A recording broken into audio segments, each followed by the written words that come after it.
मेरे पास अच्छे लोगों के लिए थाने पर कुर्सी है और बुरे लोगों के लिए मेरे पास हवालात है, लेकिन मुझे उस अच्छे को पहचानने के लिए समय चाहिए और बुरे को भी पहचानने के लिए समय चाहिए। आप लोग यहाँ के मूलवासी हैं, आप लोग मुझसे बेहतर जानते हैं, लेकिन जब तक आप मुझे सूचना नहीं देंगे, इंफॉर्मेशन नहीं देंगे, मेरे पास कोई मशीनरी ऐसी डेवलप नहीं हुई है कि मैं किसी का वायरल बुखार भी बता सकूं। और वायरल बुखार से ज़्यादा बड़ी बीमारी मुझे बतानी पड़ती है। मैं इसको इस तरीके से टैग करता हूं हमेशा कि जैसे एक सफाई कर्मचारी होता है, वो कूड़ा उठा के ले जाता है, उस कूड़ा उठाने वाले व्यक्ति को भी बताना पड़ता है कि डस्टबिन वहां रखी है, तब वो कूड़ा उठा पाता है। और मुझे तो उन लोगों को उठाना जिनके दिमाग में कूड़ा है। कोई मशीनरी नहीं है मेरे पास, तो बिना आपके वो संभव नहीं है कि जिनके दिमाग में कूड़ा भरा हुआ है मैं उसे उठाऊं और उसे वहां ले जाऊं जहां जिले भर का कूड़ा इकट्ठा है। वो आपके सहयोग के बिना संभव नहीं है। तो जो आपने कहा, वो जो खुराफाती तत्व है, जो शराब का सेवन करते हैं, जो बैठ के जुआ खेलते हैं, हम लोगों ने बीच बीच में लगातार प्रयास किए, किसी से शपथ भरवाई, किसी से कस्में खिलवाई, किसी से थाने पर बुलाकर चेतावनी दी, किसी को रेड कार्ड के नोटिस दिए गए और किसी के खिलाफ 107-16 की जो बाउंड डाउन की जो कार्रवाई है वो की। लेकिन उसके बाद भी एक मानसिक प्रक्रिया है, जिसको जिस चीज में आनंद आने लगता है फिर वो उसे छोड़ नहीं पाता। और ये कानूनी समस्या है कि जुआ जमानती अपराध है। यदि मैं जमानतियों को अजमानती कर पाता तो हो सकता मैं सुप्रीम कोर्ट से भी ज्यादा ताकतवर हो जाता। लेकिन मैं इस बात से अपनी जिम्मेदारी से नहीं भाग रहा हूं। मैं बताना चाह रहा हूं कि कुछ कानूनी समस्याएं पुलिस के पास होती हैं। लोग सोचते हैं कि थाने पर पकड़ कर ले गए थे और छोड़ दिया। जैसे एक सज्जन कल आए मेरे पास, उन्होंने कहा कि साहब मेरे यहाँ एक एक्सीडेंट के मुकदमे में दूसरा व्यक्ति आया था और वो वहां से भागा, मैंने उसकी मोटरसाइकिल खड़ी करा दी थाने में, तो बताइए क्यों छोड़ दी। तो थोड़ी देर को तो मुझे लगा यार अब जज साहब के साथ साथ हर जगह जवाब देना पड़ जाएगा। तो इस हिसाब से 24 घंटे जो समय के हैं पूरे दिन के, वो भी थोड़े पड़ेंगे। क्योंकि कोई भी व्यक्ति जब आता है तो उसका जो क्रम शुरू होता है, सिफारिश का समझ लीजिए, उसके सहयोग का समझ लीजिए।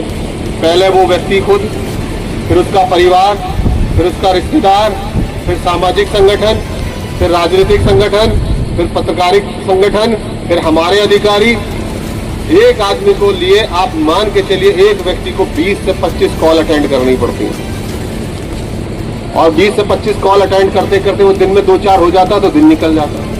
शाम को जब भी मैं सोने बैठ जाता हूं तो मैं सोचता हूं कि आज मैंने पूरे दिन में काम क्या किया, तो पता चलता है कि कुर्सी पे बैठा रहा, बस इसी का एक्सप्लेन उधर, उधर का एक्सप्लेनेशन इधर, इसी में दिन निकल गया, काम कुछ हुआ नहीं।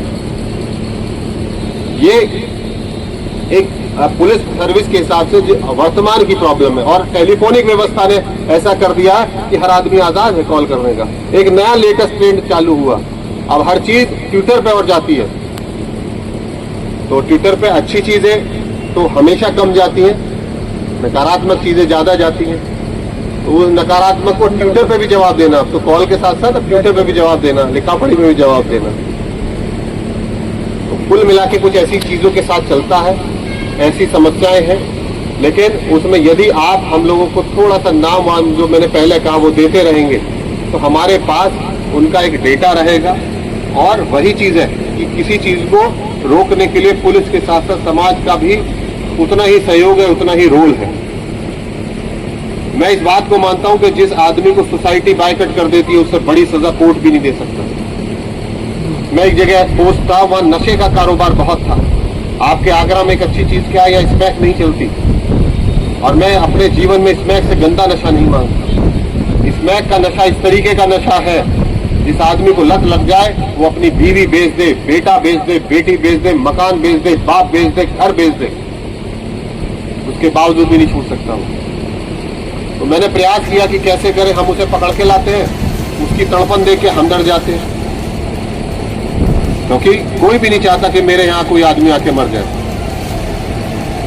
तो हम लोगों ने प्रयास किया गांव गांव जाके मीटिंग करने का, ये यहाँ खड़े होकर बोलने का कॉन्फिडेंस तभी से आया मुझ में। उससे पहले मैं डर जाता था जब माइक हाथ में आता था। तो गांव गांव जाके मीटिंग करने का प्रयास किया, गांव गांव जाके लोगों से बात करी, गांव गांव जाके लोगों से वो सूचनाएं मांगी, गांव गांव जाके ये लोगों से प्रण कराए कि जो इस तरह का व्यक्ति होगा हम उसकी जमानत नहीं लेंगे, जो इस तरह का व्यक्ति होगा हम उसके साथ खड़े नहीं होंगे, जो इस तरह का व्यक्ति होगा उसे हम गांव में भी सहयोग नहीं करेंगे।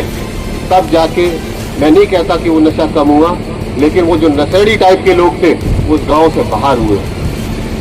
नशा नहीं छुड़वा पाए हम, लेकिन उनको वहां से निकाल के दूसरी जगह भेज पाए।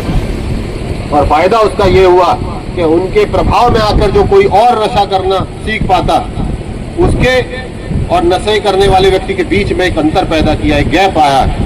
और उससे हमें लगता था कि हो सकता है एक खराब आलू से दूसरा खराब आलू भी हम बचा लेते हैं तो वो हमारी उपलब्धि होगी।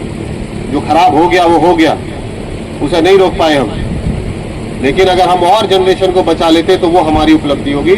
और आगरा का जो मेरा क्राइम का अनुभव है, मेरे पास बहुत कोई ऐसा, मैं ये नहीं मानता कि मैं बहुत ज्यादा स्पेशलिस्ट हूँ मुझे, लेकिन क्राइम एक ऐसी चीज है जिसको काम करने पे मुझे व्यक्तिगत तौर से बड़ा सुख और सुकून मिलता है। क्योंकि मैं आया था तो मुझे यही पता था कि पुलिस जाएगी तो वहां अपराध और अपराधियों पे काम करेगी। यहाँ के पता चला कि यहाँ तो हर चीज पे ही काम करेगी। मैं बरेली पोस्ट हुआ, बरेली में मुझे पता चला यहाँ 365 दिन में 472 जुलूस है। मैं जिला छोड़ दिया, मैं कितने जुलूसों की ड्यूटी कौन करेगा भाई। आए थे लुटेरे पकड़ने के लिए, वो जुलूसों के सामने खड़े हैं।